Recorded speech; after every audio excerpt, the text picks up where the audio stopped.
Here we are, February 2025. I can hardly believe it's episode 15. I'm John Davidson, your host. Mic check, mic check. It's career coaching after hours.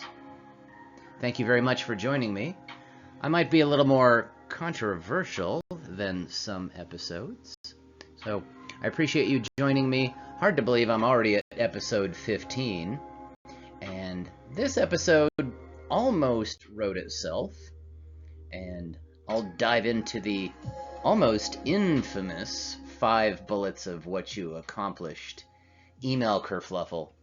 And I feel like almost this episode did kind of coalesce pretty rapidly here as I did some posts, and I want to say thank you to my network because I did some social media posts about what I might say to someone if I did receive an email kind of like this, or maybe even in the context. And I think my network made some really good points, and I'd like to bring those up. And hopefully this YouTube episode gives folks something to think about, maybe in terms of, well, what happens if you do get maybe a somewhat unexpected email from your boss's boss or human resources, or even a special consultant asking you for some clarification and some clarity. And I've actually experienced something quite like that in my own career, so I'm happy to talk through that as well.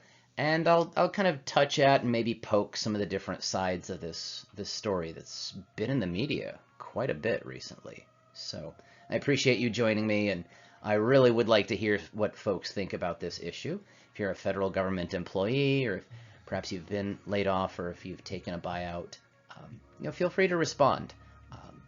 I've really been trying to be especially understanding and sympathetic because, of course, there have been some layoffs and some unexpected shifts and changes.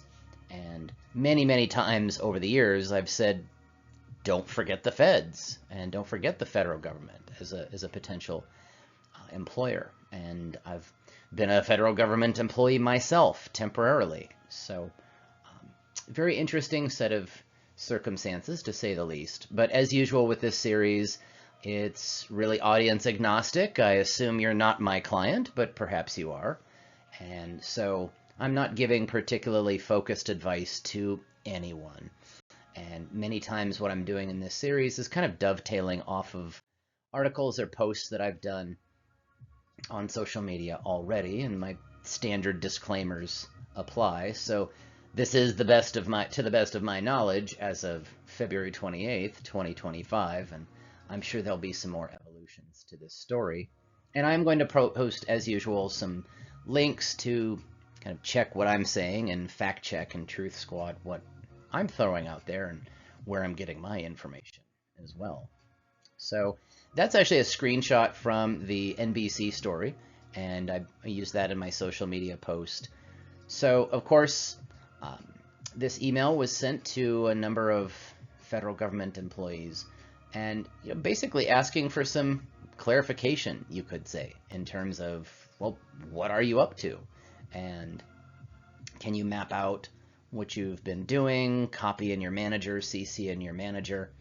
And so this, the media, I think, made some really good points about how maybe some folks who got this email were caught off guard or not prepared for it, or may have been on leave at the time and maybe didn't have the time over the last weekend here to respond. So a lot of interesting angles to this in terms of the actual content of the email compared to what was maybe said on Twitter, and maybe in the bigger context of some of the layoffs and buyouts. So it's kind of a tough challenge to look at the email as if it happened in a vacuum, as if there aren't other contextual elements around it.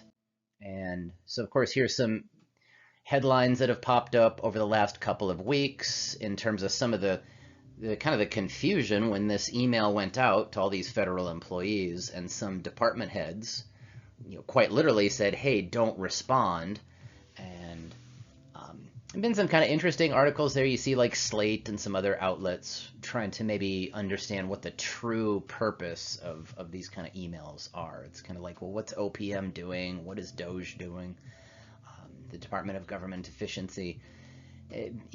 Interesting opinions on everything from the benevolent to maybe more sinister purposes. So again, I'm no more an expert than anyone else, but certainly I work with plenty of folks who've left the federal government. I've helped a lot of folks transition out of the federal government, a lot of veterans over the years, and I've helped folks secure jobs with the federal government, civilian employees from the private sector, for example. And so I was just surprised. In a couple of days, I had all these impressions and comments on my original LinkedIn post, which I was thrilled with. I'm thrilled that anyone would read what I put out there on LinkedIn or Facebook or Instagram.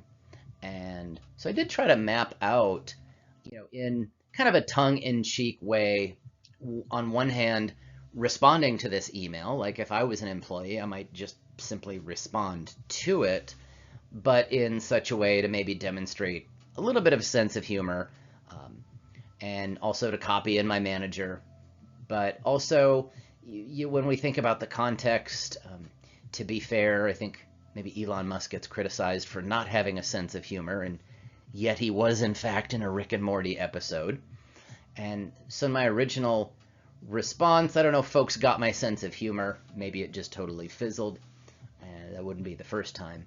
But I just kind of playfully put in, some redactions, as in, just imagine, any higher echelon of, let's say, a federal employee who has a tremendously high level of security, way beyond anything I ever had, who really would be wanting to be extra careful with what they put into an email. And I think some of the responses, too, bring up some good points about how secure this process might be. Is if we're not just responding, if we're actually responding to that email with a level of depth, or maybe the email really just did want some bullet points. So I came up with this template that, I said, here, if you're a federal employee, maybe try this template. Folks didn't have a lot of time to respond. And so I was actually writing some other articles here for this week, and I've kind of put it together there as, an option for folks to look at, to maybe see some of the humor, like I say, in the situation, but yet still responding, because there's that potential context of, if no response, maybe there are some consequences there. But a lot of what I've seen in the media and folks I've talked to may have felt that the communication may not have been theirs. This was fairly unexpected, and perhaps if you get an email like that from a consultancy or your boss's boss, that on one hand we want to respect that, and there it is, we've received it. But if we don't really have an understanding of how we can respond or how deep down the rabbit hole to go, we might need to be especially cautious. So I put in some notes here about, I might need to talk to my supervisor. But hey, if this is just kind of a cybersecurity test, maybe that was the test within the test, to see if folks would actually start to reveal too much information. I don't know.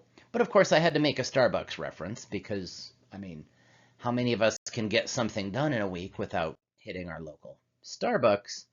But also kind of putting in a point to be, a bit clear that no, not resigning. And I think some of the clarification that we got from the press conference with the cabinet heads there and President Trump, just kind of pointing out that maybe this was just a pulse check of sorts, as in maybe this email went out with simply the intention to test, are these email accounts live?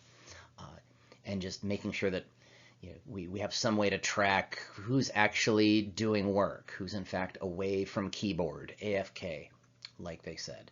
So again, some folks seem to have different, some really interesting opinions on even the follow-up context.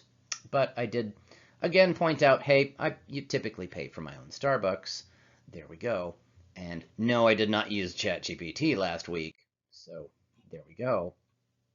And like I say, I really want to thank my network because a lot of times what I'll do when I write an article about the economy or human resources or career coaching, what have you, various topics that I touch on, I'm very happy my network will step in and call me on it or kind of point out some really interesting ideas, whether that's Facebook or LinkedIn, and made some really nice points. I think are well worth reading, and I'm just tickled pink folks would read my writing, but also most folks I work with, have been managers at some point, and have some interesting perspectives in terms of working with human resources as well and supervisors. There are different layers of staff and leadership. So some of the points were, well, maybe this really isn't such a big deal. Maybe this is almost like a systems test or a systems check. And I think there might actually be some validity in that. But other folks made some points like, is this actually kind of like governance by email? I mean, is this an extension of leadership, or is it maybe almost like outsourced leadership? Like, why are we getting this somewhat random email from someone who's really not your supervisor, not your boss, what have you? And maybe there's just a bit of a gap, especially since we saw some kind of friction, it sounds like, or maybe some lack of coordination with some of the department heads and cabinet heads in the administration.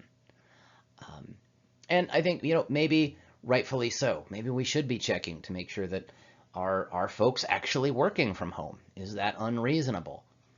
And many times I work with folks who maybe got fed up with some kind of a policy, whether that's return to office, RTO, or a new manager, where maybe it felt a little too draconian. I've also worked with folks who maybe felt like, maybe they do want to go back to the office and they want more regular content and contact with others, and maybe even feel kind of isolated working from home and working remotely. So you could say maybe this was a kind of a workforce realignment activity. I don't know. I think the jury's probably out on a lot of this. Some other points I think were really good is just maybe that an email that gave folks relatively short runway to respond, but just maybe should have been communicated quite a bit better.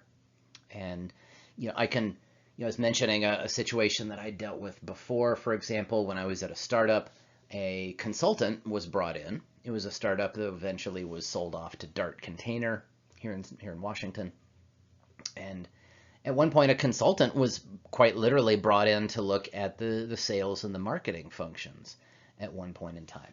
And I thought that was actually a really interesting idea, but I was prepared. I was primed. My supervisor quite literally gave me the green light to work in lockstep with this consultant. All the NDAs, at the time were situated. I can't get into certain details, of course, but from a broad strokes perspective, in terms of communicating how I needed to kind of open up and share information, I thought that was pretty well done. So any outside emails that popped up, or any requests to see records or wanting to see my notes or activities, I just said, absolutely, I've got you. I'll provide whatever you need. You're fully authorized. That consultant really kind of felt like part of the team. Regardless of how I felt with a consultant being brought in, I had my orders and I followed the orders. But it was communicated up front. So I don't think I ever received any kind of random emails or maybe out of the blue type emails. And so maybe it's just, this is perhaps a communication issue. Maybe this is just kind of a glitch in the matrix or a speed bump. I think some folks have made some good points about maybe some of the federal employees that were let go, but then brought back.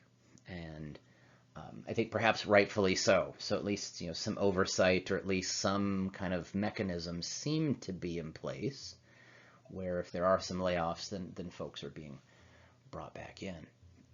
And again, I'll provide a whole host of links there too. But I do think there's a little bit of humor in the situation, and and sort of, yes, I am in receipt of your email and redacted, redacted, redacted. I'm very busy, more than I'm redacting things, and here's bullet number 6, which is also redacted, also Starbucks. And to be clear, I'm not resigning. And someone who did a really neat comment I thought was just, maybe I'd be a little bit more concise, John, as in, I'm not resigning, my manager can answer these questions. So just kind of maybe skip the humor and reframe it and just be upfront and professional. So I think another absolutely valid way to respond. So I don't know what the correct answer would be. And that I put that right in my original LinkedIn post. It's like, I don't know how I would have responded. But yeah, my take, across the board is, we've got some concerns or questions maybe about just communication, context, preparedness, coordination. Like I say, so many times I work with folks, by the time they're hiring me, they may already be fed up. They may be ready to completely leave their employer. They may not want to particularly work with their supervisor or their boss, or there have been too many last straw incidents. And so I'd like to believe I tried my best to communicate to my team, but I've even sent emails maybe a little bit too late on a Friday, or maybe outside working hours that probably could have waited to Monday to Friday kind of thing. So I'm sure I've sent some emails to groups of folks that probably struck the wrong chord, and I'll just chalk that up to learning as well. So maybe OPM, maybe Doge, maybe this is just a stumble, perhaps, or a minor glitch, like I say. It might be more of a tempest in a teapot, but I also see the context of it, too, and how that could be really upsetting to folks. So I really appreciate you listening, and if anything, absolutely feel free. I'd be happy to read through the comments, or feel free to message me, or like I say, if you've experienced some of these things yourself. I think we're in some very interesting times here in 2025, and we're all watching the news very closely. So again, appreciate you listening to my thoughts. My hope with the series is to kind of dig a little bit deeper on some of these issues that might touch on work, the workplace, the future of work, human resources, and so I'd be happy to hear your thoughts. Feel free to reach out to me directly, email addresses, and there's my website, of course. And I'm all over social media, it seems, on a regular basis, so feel free to reach out on LinkedIn, Instagram, Facebook, or Medium. Or if you've written an article yourself, please send that along. I'll do my best to take a look at that. As usual, Ghostrifter, thank you for the tunes. Very much appreciate that. And enjoy the last little bit of February as we roll into March. So be well, take care of yourselves, and I'll see you on the next episode. So have a great one. Thank you to everyone as usual, my clients, my supporters, my students, you the viewers. Appreciate it very much. All right. Be well. Have a great one. All right. Thank you for tuning in. Bye-bye.